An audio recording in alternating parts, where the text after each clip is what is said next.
It is a great honor to welcome Professor Carl Trueman on this program. He is a theologian and a professor of biblical and religious studies at Grove City College. We are here to discuss his great book on the self and the Canadian philosopher Charles Taylor. How are you today, Carl? Thank you for joining us. I'm doing very well, thanks. It's great to be here. Yes, it's been a long time coming. I've got to know your book through your various podcast appearances, and I've got to read several pages of it myself, and I find it to be, well, I share Rod Dreher's view in seeing that the book is necessary for the diagnosis of what's happening in our political climate.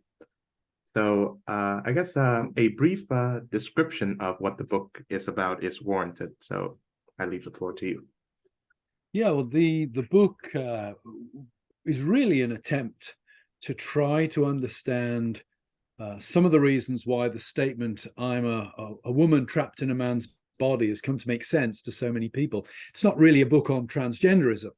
It's a book on what has shaped the plausibility structures, what shaped the culture in which we live, that a statement that even 20, 25 years ago would have seemed completely nonsensical has now become almost a political imperative in many parts of the West. So it's an exploration of that. And as I started exploring that statement, it became clear to me that there is no single answer to that question. The context in which we live, where transgenderism is very plausible, was not brought about by a single cause.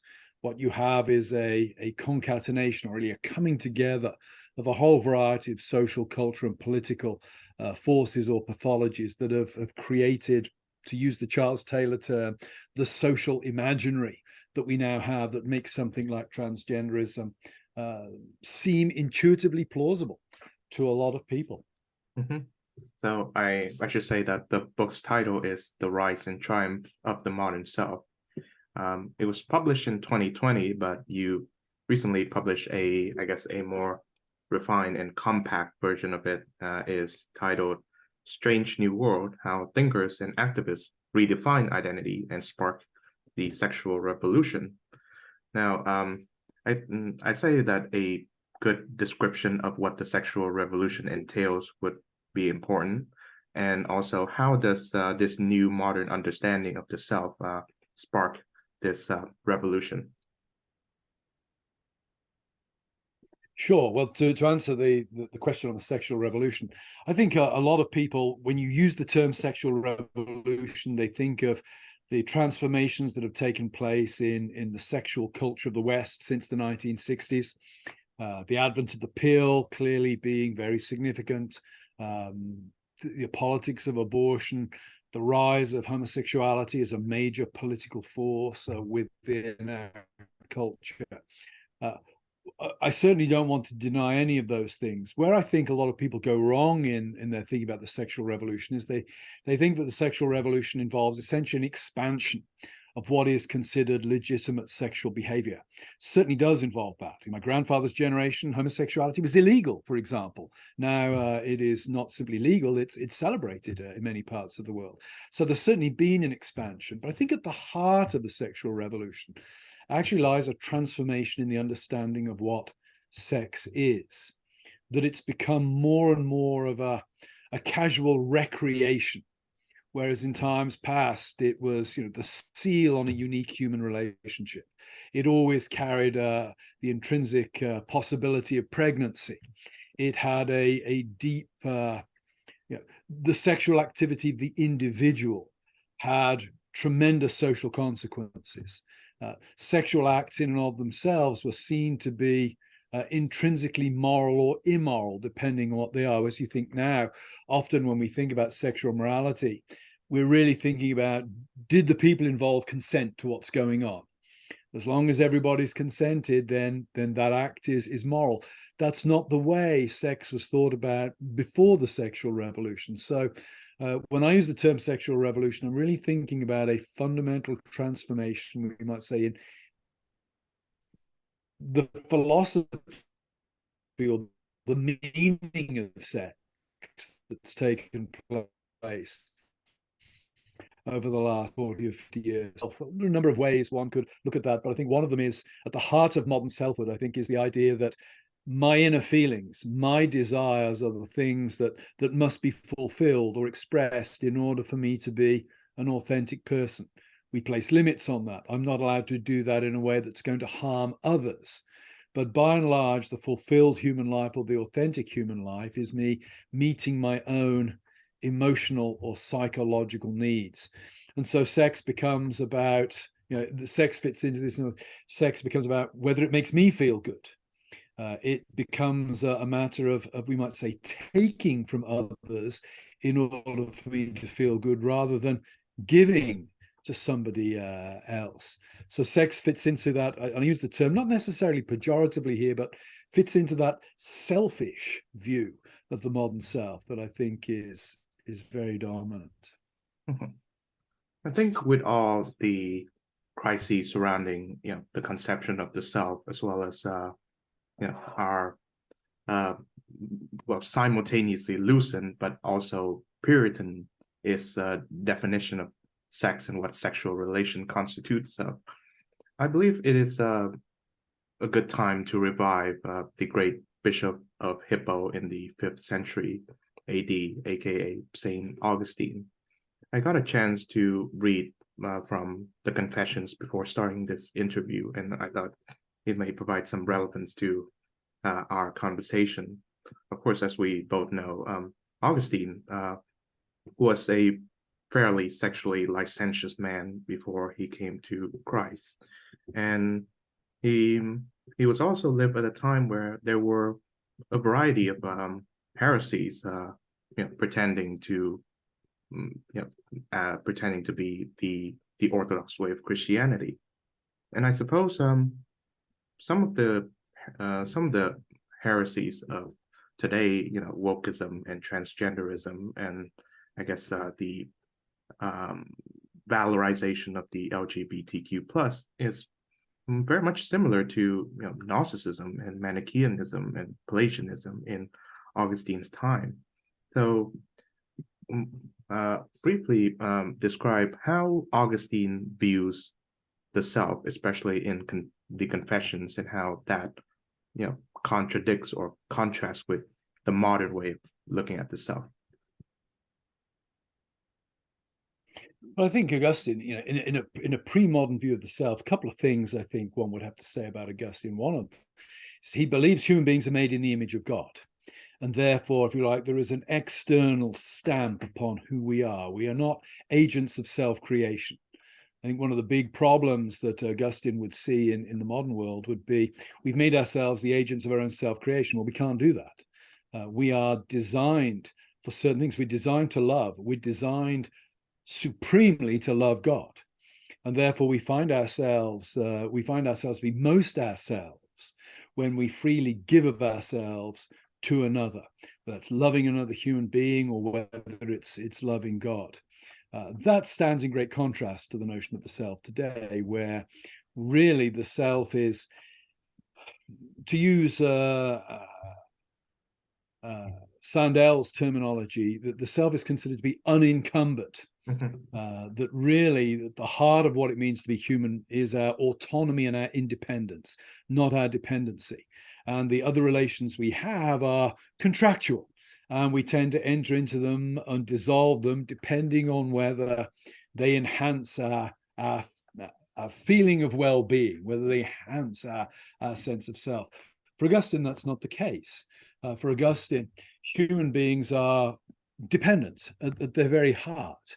It is the notion of the properly constituted human self to be acutely dependent and acutely aware of his or her dependence upon God. It's interesting that you're drawing there from the Confessions. The form of the Confessions is interesting because it is, anybody who's read it knows it's actually an extended prayer. It's really an extended expression of Augustine's utter dependence upon God for who he is.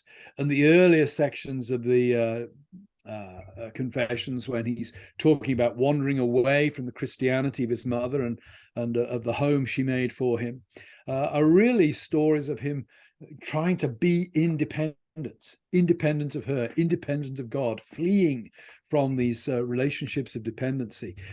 And yet the beautiful thing about the Confessions is those stories of attempts to become independent are being told in a form that, dependency drips off every page. Every page is a prayer to God, who gives him life. So the big difference, I think, between Augustine and the way we conceive of ourselves today would be that he does not think of himself as a self-inventing will. He sees himself as a being who has his identity precisely from the relation of dependency he has with God. Of course, another good contrast to Augustine would be Jean-Jacques Rousseau. He also wrote the Confessions, but this time, rather than being God-directed, is entirely self-directed. And of course, although we can be give him credit for revealing some of his like most fatal flaw, such as how he abandons all of his children and such, is essentially a self-centered work. And these days, the autobiography has become a genre unto itself, and it shows that in some ways a self-centered way of looking at the world and of course yourself can be an unhappy one, whereas a God-centered way of perceiving yourself and the world, like the one that Augustine wonderfully manifests, leads to happiness. So, but the question is, why are some of the modern post-Christian heresies of looking at the self, the one that you've described in your book, persist? Well, I think in many ways it's because the self is the great problem of the modern age. What does it mean to be a human being? What does it mean to be a self? And it's complicated for a number of reasons. One of the contrasts I often draw with students at Grove, I make the point that we all know what a fox is. You put a fox in a coop of chickens, a fox is the thing that kills all the chickens. Foxes live instinctive lives. Pretty much every other creature on the face of the planet is an instinctive creature. You've seen one gorilla, you've pretty much seen them all. Human beings are free. And the most important things about each of us as individuals are the free choices that we make, or those particular things that distinguish us, the contingencies that distinguish us from other people. And that means that what it means to be a human being is always going to be, if you take God out of the picture, it's always going to be a little bit more complicated than defining what a fox or a badger or a sparrowhawk is. Then when you add the modern age, and all of the traditional external markers that allowed people to know who they were start to dissolve or become liquid, the self becomes even more problematic.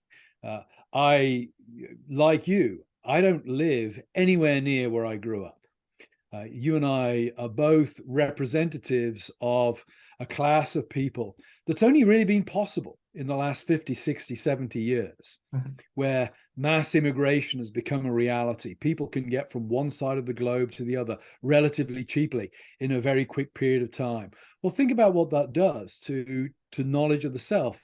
If you'd asked my grandfather, who are you, where he'd been brought up, where he lived, that would have been a key component. The nation that he belonged to, if he went to church, the family that he belonged to, all of these things were once upon a time relatively solid and secure. All of these external markers, relatively solid and secure, have since entered into a dramatic period of flux. And the existential result of that is it becomes more and more difficult to know who we are.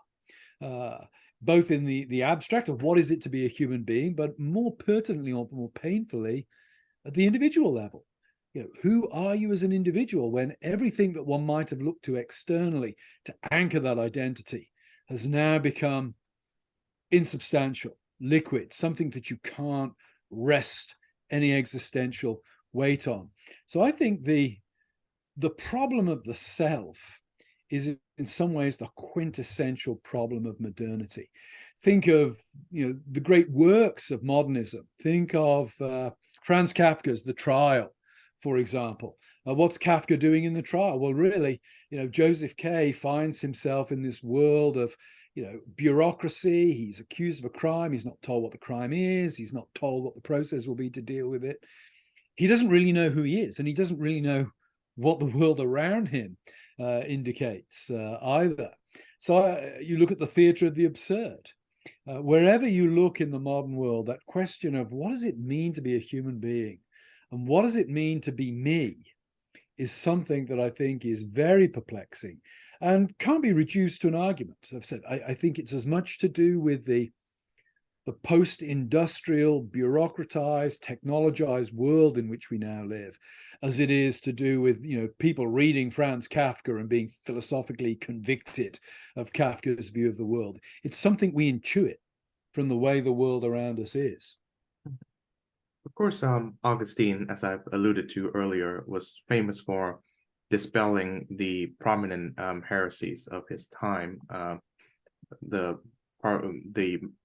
large part of why we don't believe in Manichaeanism and Pelagianism and Gnosticism as Christians is thanks to his works. But as you've begun with, the invocation of "I'm a woman trapped in a man's body," or vice versa, that is purely a Gnostic statement.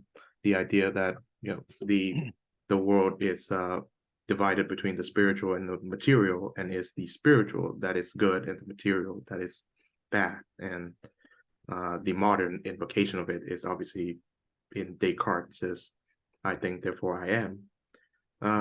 But unlike in Augustine's time, we don't find a good religious or political orthodoxy to appeal to in order to dispel our modern heresies. So I wonder if such a theological, political orthodoxy can be constructed.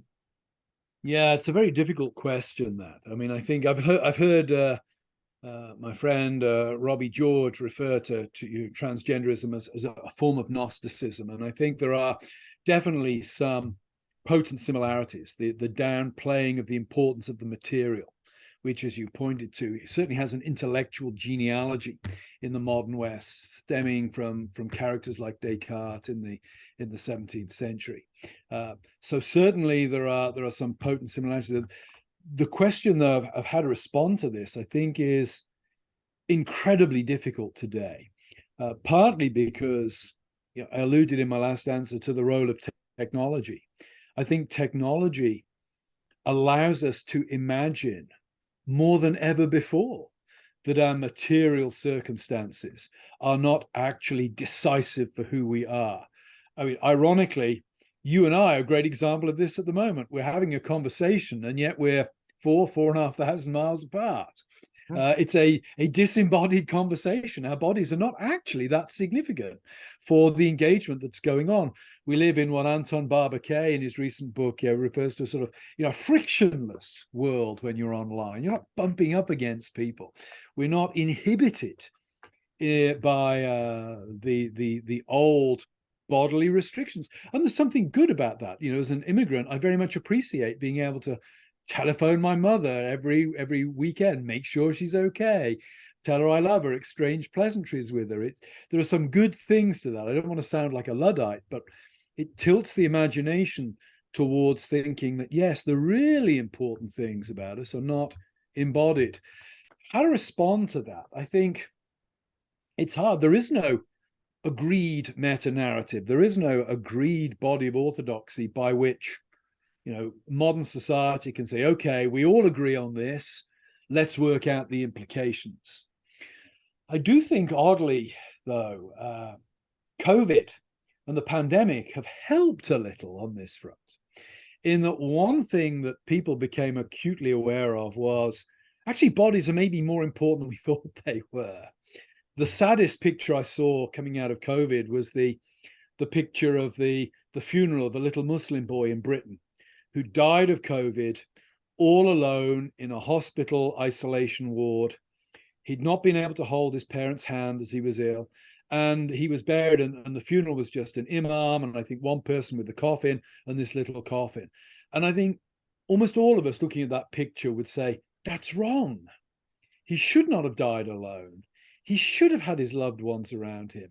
He should have had people, his parents should have been allowed to go to his funeral. Well, why are we responding that way?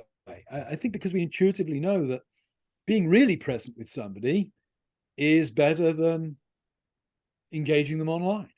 You said before the start of the podcast, hope we meet someday. Well, that would seem to indicate that you intuitively know what we're doing now is not properly meeting. Yeah. We're not shaking hands. We're not buying each other a drink. We're not engaging bodily in a friction world. And there's something less authentic and compelling about that. Now, put it in an extreme way from a pastoral perspective, nobody wants their pastor on Zoom on their deathbed. They want their pastor in the room praying for them. Zoom would be better than nothing, I'm sure. If the pastor's many, many miles away and can't get there, maybe Zoom is better than nothing. But you really want bodily presence. So I think one of the ways that we need to seize the moment when people are still thinking that actually we don't want to go into isolation again because bodies are important. Maybe there's something we can capitalize on there. My students hated being taught online, I'm glad to say. They wanted to get back on campus because for them, college isn't just a transmission of information. It's a building of real relationships in concrete, historical, physical space. And I couldn't have put it better myself. I spent 2 years of my final years as an undergraduate on Zoom, and I dislike every minute of it. It was quite funny that it became very clear in the United States that college administrations, university administrations, they thought the students were paying for tuition. The students thought they were paying to be on campus and hang around with their friends. Mm-hmm. So when the tuition costs did not go down during COVID, the students were not very happy about it. So I think we should segue into Charles Taylor soon, because I'm reminded of the late great Rabbi Jonathan Sacks, where he put it very succinctly, his criticism of political liberalism. And when I mean liberalism, I mean classical liberalism as a philosophy, and not just the American left, so to speak. He said that a social contract creates a society, whereas a covenant, a covenant binds people together, or it creates a homogeneous family or something like that. But he was getting at the point where the signatories of this hypothetical social contract, first proposed by Thomas Hobbes, are disparate individuals. Hobbes himself has a massively pessimistic view of what human society is. He believed that before the social contract, all we do is either kill or be killed, and it is not a great way of looking at the self, however true it may be. And yes, yeah. The social contract has a massive defect in that it assumes that individuals are already atomized, and that is not what humans are.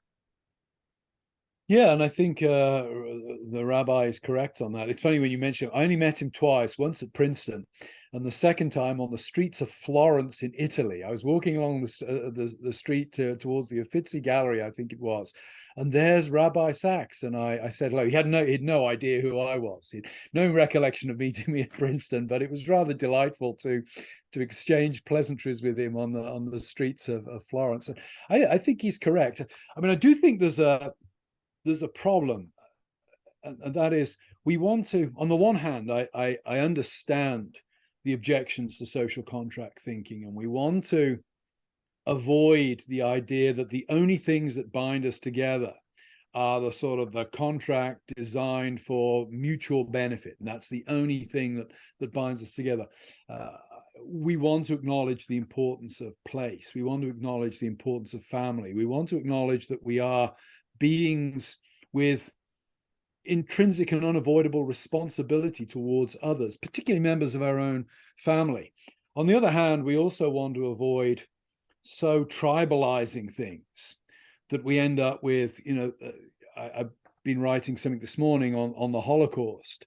The idea of the Volk can be a very, very dangerous thing in certain contexts. So I appreciate the critiques of classical liberalism, but in a classic Englishman sort of style. I think I want to try to get the best of both. I'm very attracted by the little platoons idea, that there are these things that bind us together at a local level. But there are also things to be said for the bigger models that allow us to incorporate outsiders in a way that does not leave them marginalized or vulnerable. So just to refine myself, the Sachs quote is a social contract creates a state and a social covenant creates a society. A covenant isn't about me, it's about us. So it's a beautiful piece of wisdom there. He was a wonderful writer, wonderful writer. And yes, I think despite being fairly committed to classical liberalism, I'm increasingly sympathetic to the criticisms that has been floating recently, and many of which draw from the communitarian wave, which Charles Taylor, the great Canadian philosopher, was a part of. It was a response to the great liberal philosopher John Rawls's work, A Theory of Justice. And I think the communitarians, despite their aversion to the label, they get it fairly right in that within this social contract or the veil of ignorance as proposed by Rawls, humans are not divided by their cultural heritage or their familial circumstances. They are merely divided by their inequality in a society. And people like Hobbes, to Rawls, looks to create a fairly peaceful society by eliminating these differences. But the communitarian says the differences are more than that. So how did Charles Taylor find fault or find criticism in Rawls's political philosophy? You're actually asking me a question there I'm not qualified to answer. My interest in Taylor is much more in his kind of history of secularization than in his political thought, actually. So I'm going to plead the Fifth Amendment on that one. Well, I suppose your work, The Rise and Triumph of the Modern Self, has a lot of connections with Taylor's work too, sources of the self. And I hope you have a good authority to speak on that. So what is your reading of I hope so, yes. Yeah, I mean, I think what Taylor sees modern individualism very much as a product of the Enlightenment. He sees it emerging in I suppose one could trace it back to the 16th century for Taylor. A figure such as Montaigne, for example, who starts to use the first person singular in his writings, and the development of the essay form is a kind of individualist form. And I think for Taylor, the two big watersheds, as I see it in his Story of the Modern Self, are one, there's the Reformation. And I have certain hesitations about pinning it all on the Reformation. I am a Protestant, so I don't want to blame my own side for all of the things that have gone wrong in modernity. But I think he's correct in seeing a certain kind of potential for a religion predicated on individual piety emerging in the Reformation as a dominant form that was not really there in the Middle Ages. And the second element, I think, is Romanticism in the late 18th and early 19th century, the development of the Romantic sensibility, where such a tremendous amount of weight is placed upon the inner feelings and the inner life of the individual, that a whole new notion for Taylor, I think, emerges at that point of what it means to be a self, and of what it means to be, the self ceases to be categorized so much in terms of conformity to outward ideals, and the notion of authenticity emerges. that the authentic self is the self where the inner being of the individual can be expressed and accepted and affirmed by the wider culture. And maybe this ties into the communitarian versus individualist aspect of what you're saying, because really that's where, if you like, individualism gains its real traction, I think, in Taylor's understanding of history. Where I think Taylor is interesting is he's always ambivalent about these developments. He clearly loves the Romantics, even as he sees that they lead to certain problems. So there's an ambivalence in his treatment of the rise of modern individualism.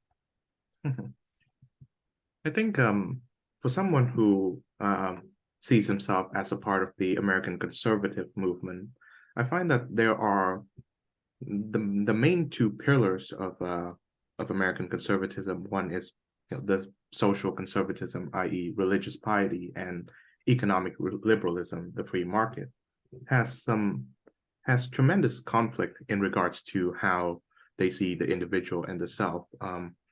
So if you are a devotee to the free market, like your Hayek and your Friedman, you see the individual as acting purely out of self-interest, and that self-interest propelled the machinations of capitalist economy.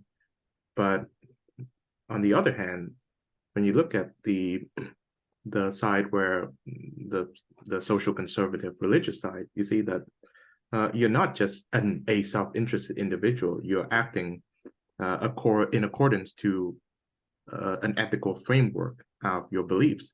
Now, even if your beliefs, let's say, goes against profitability, you still hold on to these beliefs nonetheless.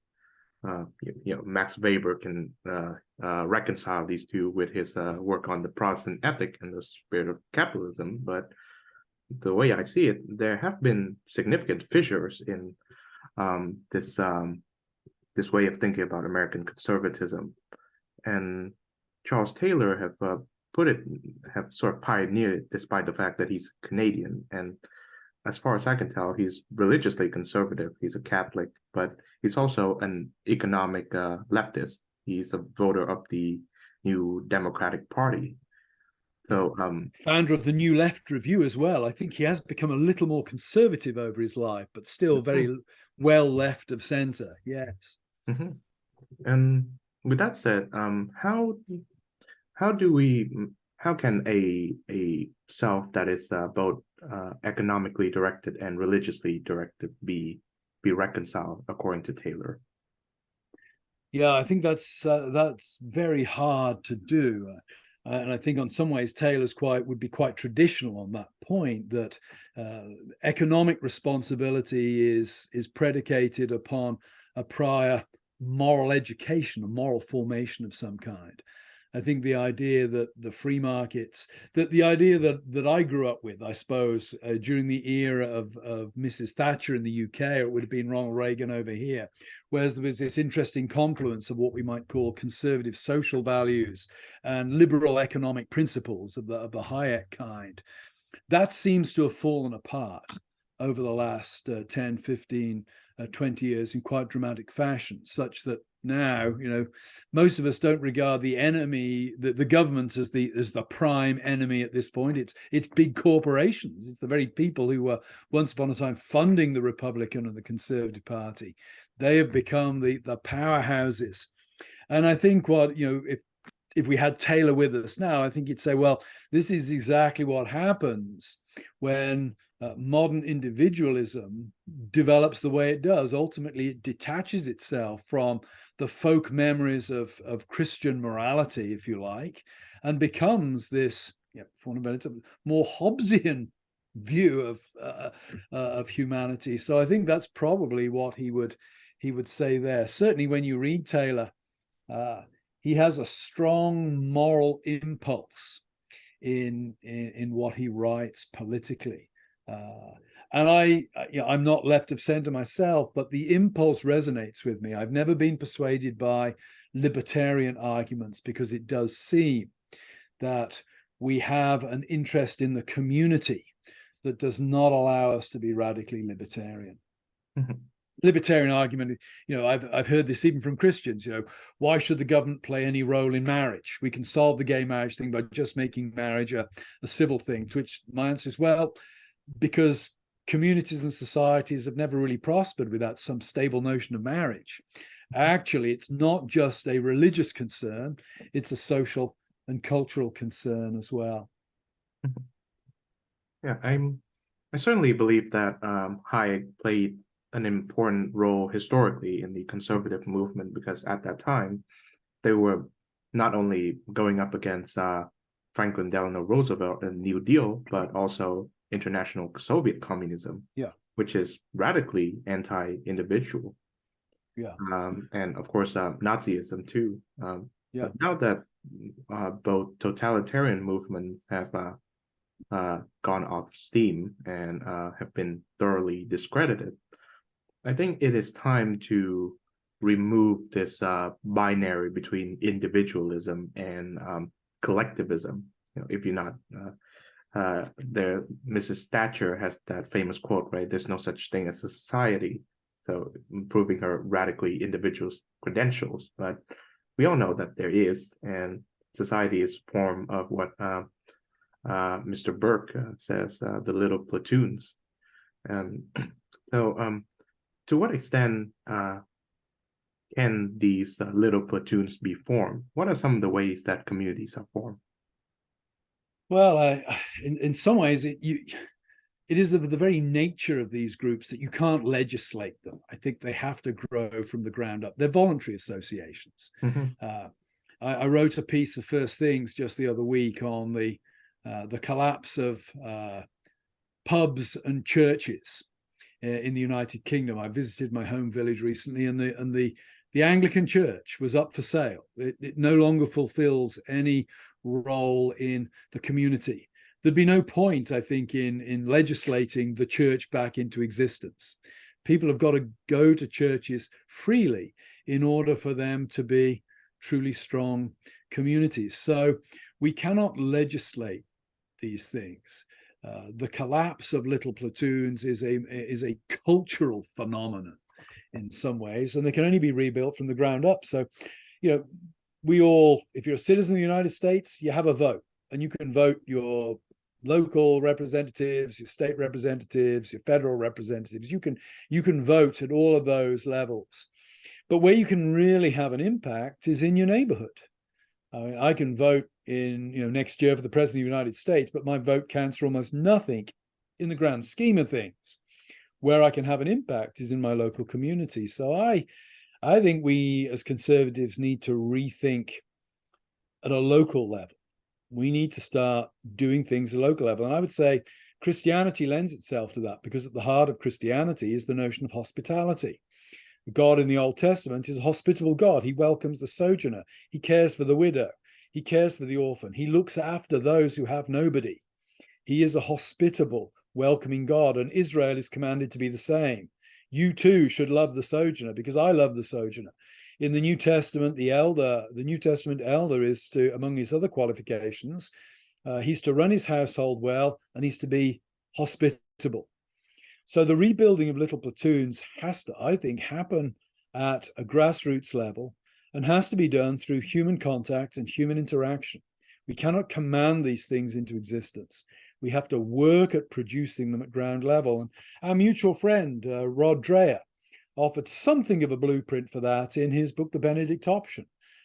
Many read that book and I think were misled by the title, great title, Benedict Option. Terrible for Protestants, because every Protestant who reads it thinks he's advocating monasticism. I don't think he's advocating monasticism. He's advocating the building of very intentional, self-conscious communities.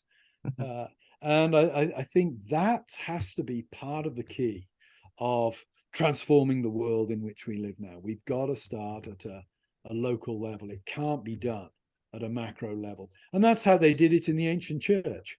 We mentioned Augustine earlier on. He's living at the end of the 4th century. He epitomizes the transformation of paganism by Christianity, both in his personal life and in his writings, the Confessions. It's a pagan genre. It's a philosophical treatise written as a prayer to a God, and he does it better than anybody else, and he does it as a Christian. But he also lives through times where the world as a whole is being Christianized. Why? Because in the 2nd century, Christians were faithful in the little stuff. And that slowly but surely gained momentum. Of course, the great French philosopher and thinker Alexis de Tocqueville, when he came to the USA, he was invoking the same notion as Mr. Burke, where he says that the greatest danger in American life comes from individualism. The idea that the atomized individual, independent in a bad way from everybody. And I think if American conservatives wishes to retain their, I guess, anti-big government credentials, the last thing that they should support is this kind of individualism that Tocqueville warns about. For who else is more dependent on the state's support than the unencumbered individual, the unencumbered self? Yeah, I think that the problem is, of course, when all you have is individuals and there's no mediating institution between the single individual and the corporate state, you end up in a situation where really freedom does die. And it's interesting you citing Tocqueville as seeing individualism as a problem. I mean, in many ways, the rugged individualism of America, the pioneer spirit, was its great strength at one time. But the Italian philosopher Augusto Del Noce, in an essay in 1969, 1970, on the coming sexual revolution, made the comment that the sexual revolution would actually wreak more havoc in America than anywhere else in the world. And then he said, not despite America's Puritan heritage, but because of it, because of this great emphasis upon the individual. America would ultimately prove incapable to resist the worst excesses of the sexual revolution. And, you know, at this moment in time, where is transgenderism making its most egregious and dramatic gains? It's in the United States of America. Parts of Europe, even relatively liberal parts of Europe, are beginning to touch the brakes on these things, particularly when it comes to treatment for minors.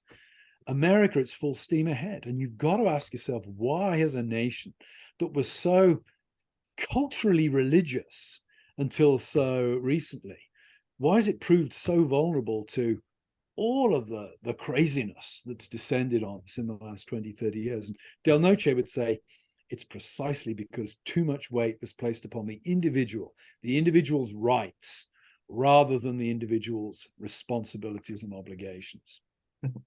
I think if Roger was here, our mutual friend, he would wholeheartedly agree.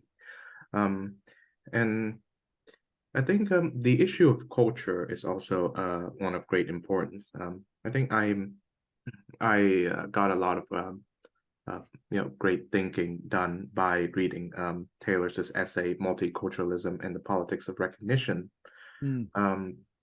Now, and I think it can be applied in some ways to what's going on in Europe with these nationalist movements coming from, from the UK and now France and even the country that I'm currently sitting in, Hungary. There's a strong tendency for the nationalities of Europe to resist being deemed, well, just European, and they would prefer to be called, well, members of their nation states, like Hungarians and Britons and, well, French.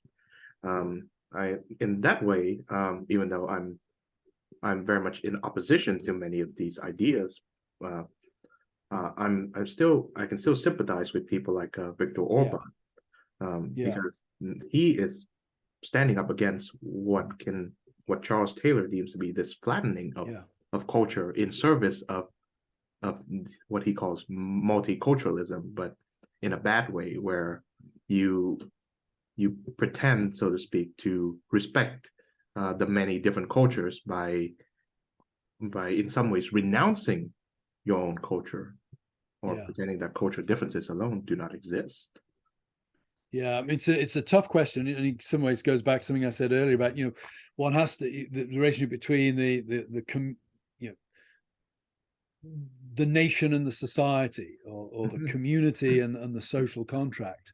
Uh, we all know where European nationhood can lead. It can lead to terrible world wars. There's a war going on in Europe at the moment. On the other hand, the European Union was always, I think it was always doomed to failure because it assumed that there was such a thing as European identity that was more powerful than national identity. And there wasn't. It's not crazy in America. It's not crazy if you hear that a truck driver has lost his job in Florida. It doesn't sound crazy to find out that he moved to Seattle to work as a truck driver. Yeah, Florida and Washington State, very different, but they're all part of that same imaginative block America. Somebody in Edinburgh who loses their job as a truck driver, and you hear, well, he moved to Oradea in Romania to be a truck driver. That's wild. Oradea is probably closer to Edinburgh than Tampa, Florida is to Seattle. But it doesn't seem as crazy to move that bigger distance. Why? Because there's that imagined identity behind it that makes it make sense. Europe's not like that. There was never, Europe is it really is a construct. I feel no particular affinity for Romanians. Doesn't mean I hate Romanians or anything like that. It's just I don't think of myself as being in any shape or form analogous to a Romanian. I don't mean that in a racist sense. Do not regard Romanians as inferior in any way. I just think they're very different. They think differently. They have a very different narrative. And I think that's what the European Union project missed. It was a project of bureaucrats and technocrats. It didn't rise from the ground up, and it tried to impose a unity. And we may think that the rising nationalisms in Europe at the moment are objectionable, and they may well indeed prove to be that. But they're an understandable response to an attempt to impose a false unity on people that, as you say, requires people to sacrifice often the things that are most important to them. Mm-hmm. And it can be, so Hungary's resistance to wokeism, at least from the point of view of Viktor Orban, it's very much likened to the situation going on in Canada, where Charles Taylor lives. I think more than America, Canada has been leading the way in his adherence to woke politics. But remarkably so, the province of Quebec, which is majority French speakers, is admirably resistant to the tide of wokeness, despite the fact that it is still balancing between economic liberalism, as in a strong welfare state, and social conservatism, which is what Charles Taylor is. I think he's teaching at Montreal at this moment. Yeah. And you see this analogy between Quebec seeing wokeism as this English-speaking import from Ottawa and Ontario, versus how Orban sees wokeism as an American import, where other parts of Europe have bought in too voraciously.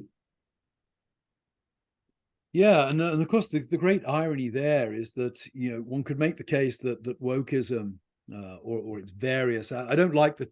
Some ways the term seems to homogenize something that I think is actually a lot more diverse than it's often made out. But if we take, for example, LGBTQ kind of stuff, the way that the West is imposing that on the rest of the world, it's imperialism. And it's very, very interesting to me that in the 19th century, the imperialists, the British imperialists, they all wore pith helmets, and they were bringing God and country to Africa and India, etc., etc. Cricket, all of the English accoutrements were being imposed upon the rest of the world. Today, it's the left doing it through things like morphing human rights into a way that identifies them very closely with demands of the human rights campaign, the LGBTQ kind of movement. So, what we're witnessing in some ways, it's the song remains the same. The song is still the West and her values are normative, and the West will use its superior economic and political power to demand conformity from the rest of the world on these points. And that's where I think people like Viktor Orban are interesting. I mean, I share your hesitations. It's clear that, our mutual friend Rod Dreher, I think, is much more of a Viktor Orban Yes. man than either you or I would be. But I can certainly understand that aspect of a figure like Viktor Orban, that he does seem to be resisting, something that's being imposed from the outside. It's one thing for people themselves to decide that, hey, gay marriage is legitimate, for example. It's another thing to have it imposed upon you by economic and political sanctions from elsewhere. I think going back to the topic of the self, I find that if we look at the self in such a liberated fashion, the way that you've succinctly critiqued in your book, you find that it is not really a doctrine of freedom at all, because it treats human freedom, unlike liberalism, as a very zero-sum affair. So, a good example would be if you're a trans, non-binary, gender fluid person who adheres to a specific set of pronouns, your freedom to go by these certain pronouns means that the other person cannot address you by the other pronoun. As of this conversation, Professor Jordan Peterson, also of Canada, is facing a tremendous amount of grief from the Ontario psychologist licensing board over the fact that he calls a fellow Canadian, the actor formerly known as Ellen Page, she, her pronouns, and I think this way of looking at the self, which is entirely self-defined, can be risky to freedom. Yeah.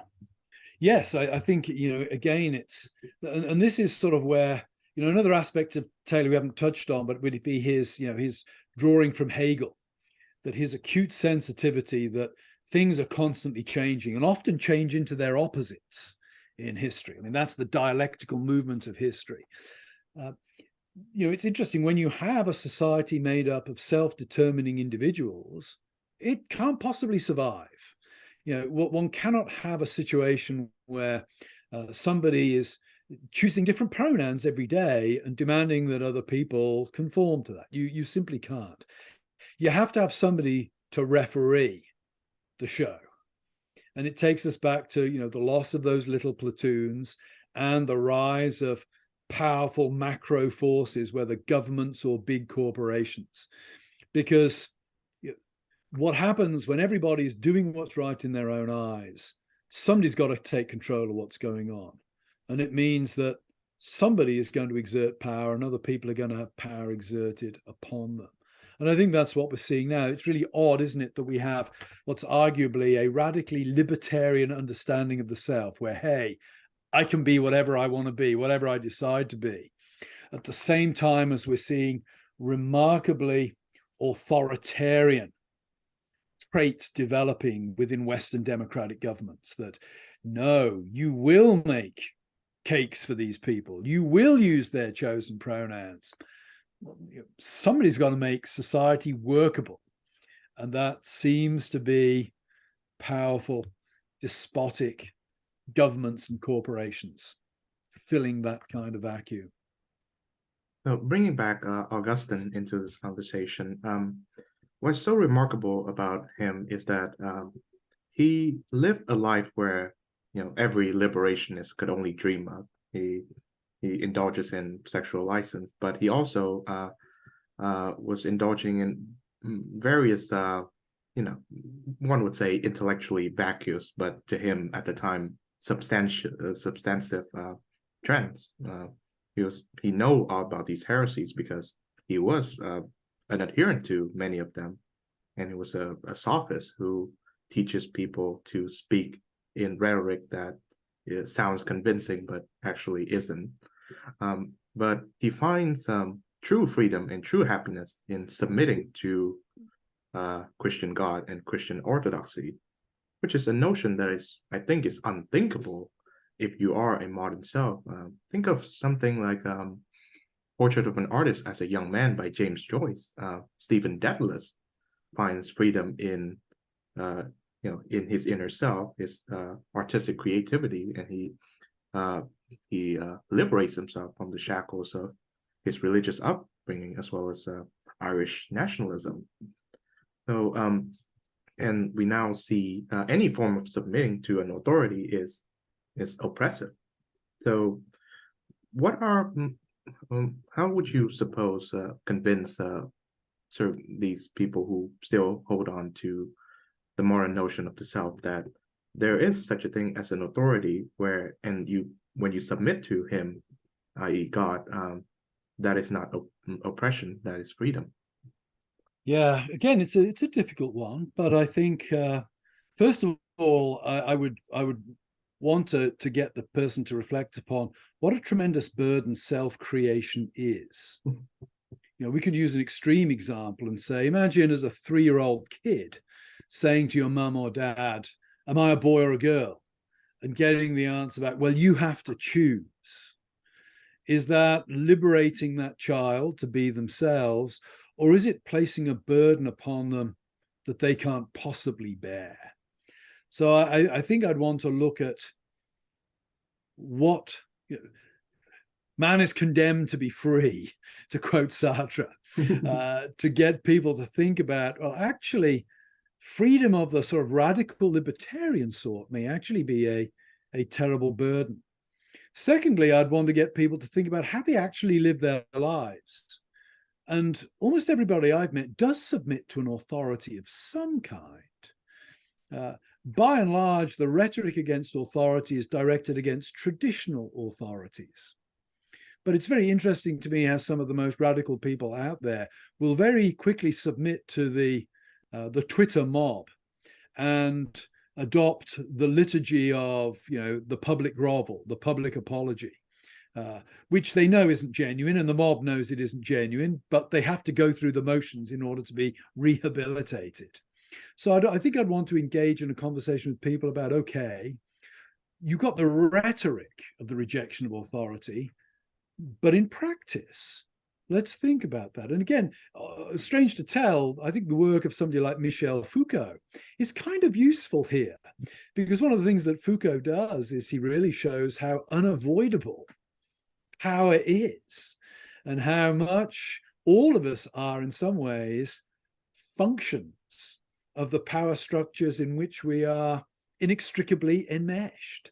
It's often chat to students say, think about, who's the real you? Is it the you in classroom, or is it the you when you're in the presence of your parents, or is it you when you're at a government office applying for a passport, or when you're in the doctor's office?